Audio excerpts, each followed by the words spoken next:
In this short tutorial, we're going to look at a plausible strategy for removing what is the bane of the compositor's life, which is tracking markers from green screen backdrops or green screen floors. So you can see this plate that we've got in front of us. We can see that we've got a tracking marker in this area around the window. If we just set this playing, we can see that there's quite a lot of camera movement, sort of quite erratic camera movement going on within the few frames of the plate. So the basic premise here is that we'll track the marker to give us an accurate motion path, and we'll then use a basic paint tool to paint over the marker by sampling an adjacent area of the screen. And finally, we'll use a couple of expressions to connect the paint effect to the tracking data, so the brush stroke actually follows the motion. So our first course of action is going to be to track the marker on the window there. So we'll just bring this into a central area, just to see if it stays within. So it's looking okay. So we'll bring up our tracking tool. Just go into the motion tracking preset, and we will choose track motion to give ourselves a 1-point track. Oops. Just bring this over towards the marker.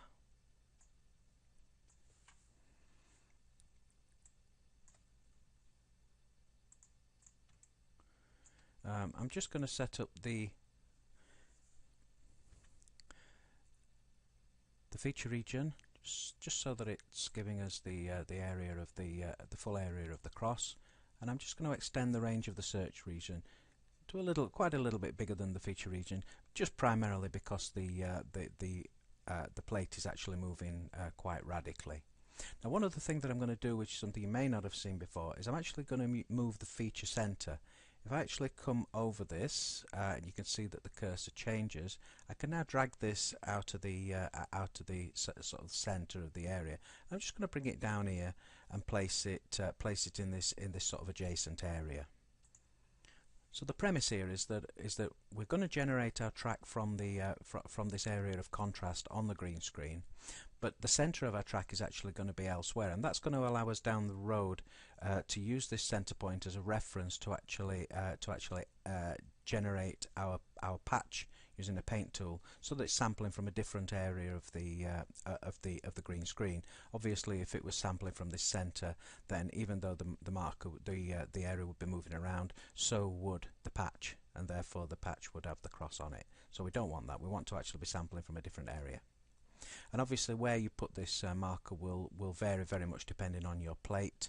Obviously, if you've got a lot of markers in close proximity, or you've got a lot of other areas that you don't want to that you don't want to actually sort of take the place of the patch, then you might have to think a little bit differently about where you position this.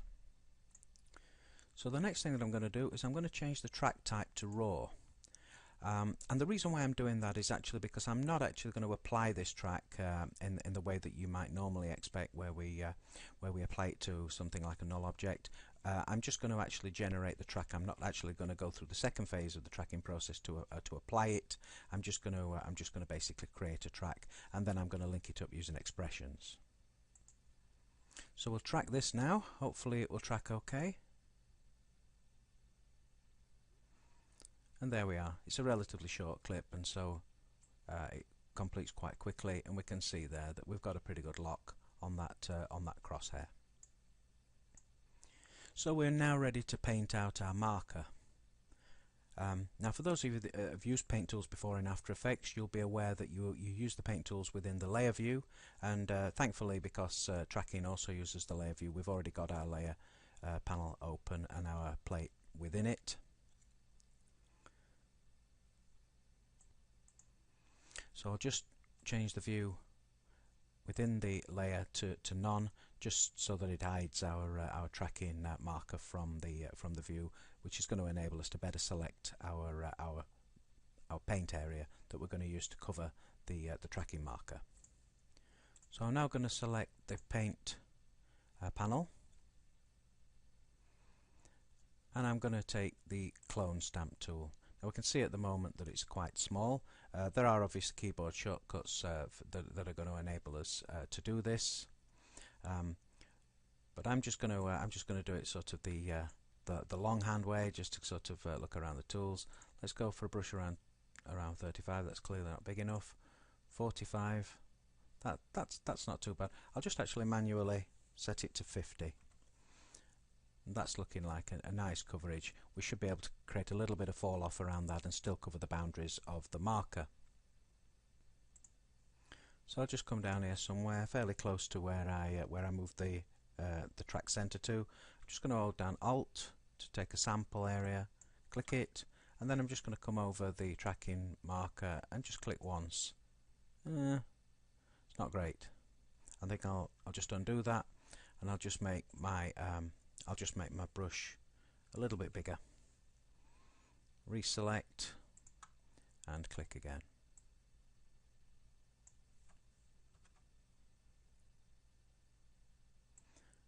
I'm trying to do this with just one. Stop that and go back to that previous point where we're actually making the selection.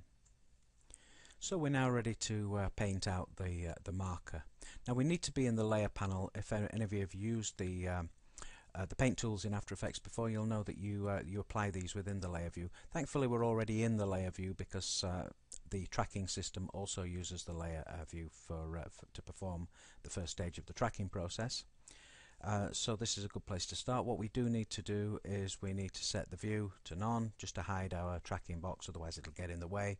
And we can also switch to our paint panel to bring up our tools here, and we can see that we've got our brushes and we've got our basic paint tools in place. Now what I'm going to do is I'm going to select the clone stamp tool. You can see here that when we select this, we can see the brush on the screen, and we can set the size of the brush. We can use keyboard shortcuts for this, or we can actually sort of manually sort of move these values around. I'm going to leave a diameter of round about 50, and I'm just going to set a hardness to about 50% as well, and that's just going to sort of control the amount of feather on this particular patch when I paint it. So the next thing that I'm going to do is I'm just going to hold down Alt, and I'm just going to sample from somewhere down here, which is roughly where I put the feature center. It doesn't matter about being too precise because I'm actually going to hook it up with an expression in a few minutes. So I'm just going to hold down Alt to sample from this area, make my selection, and then come up over the marker and just click once. And there we go. We've got a clean removal just with one click of the brush.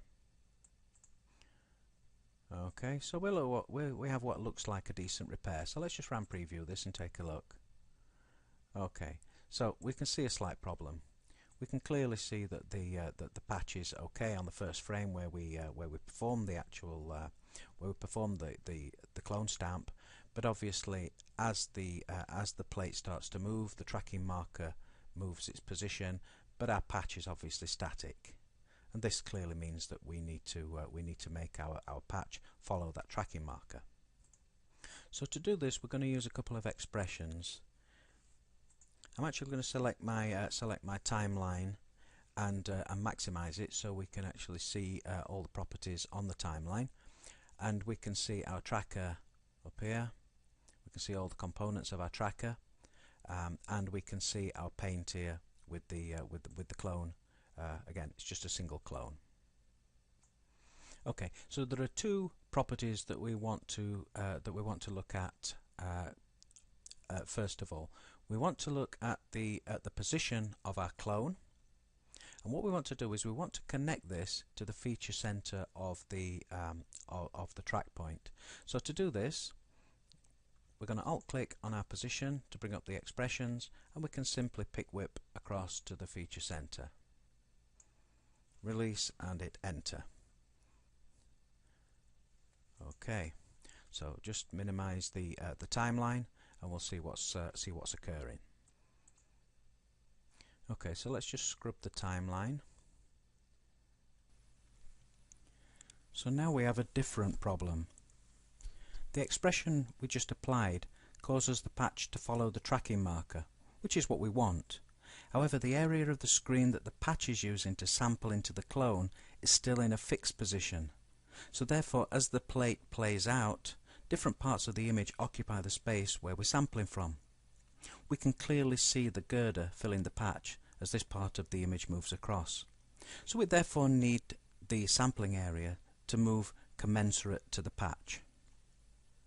So what we need to do is we need to get hold of the feature center and make sure that that actually follows the same sort of path as the track, so that it's always sampling from a reasonable area. And this is essentially why we offset the feature center of the track in the first place, so we can actually use that as a reference point and connect our sampling area to that. So we need to maximize our timeline again so that we can get at the properties, and we'll take a look at what we need to access now.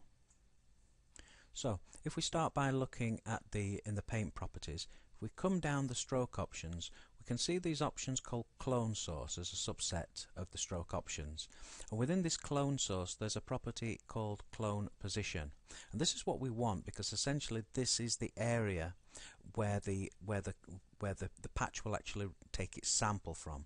So this is the area that we need to connect. And what we need to do, if we come to this, we can see our attach point here. And so this is what we need to do. We need to connect our clone position to the attach point. And don't forget that we move the attach point outside of the boundaries of the tracking box so that it was always sampling an area of green just below that area. So we're going to alt click on the clone position, and then we're going to pick whip to the attach point. Again, press enter to accept the expression and we'll come out. So let's preview this now and take a look. In fact, I'll close down the layer view so that we can actually see the main view inside the composition panel, and we'll just preview this. And we can see now that we've achieved a patch on that marker. The clone is now sampling from the attach point's position rather than the feature center. So therefore, as long as the attach point is always sampling a green part of the image, then the clone will always provide a continuous and clean patch. So we can see that we've achieved our objective. Okay, hope you found that exercise useful.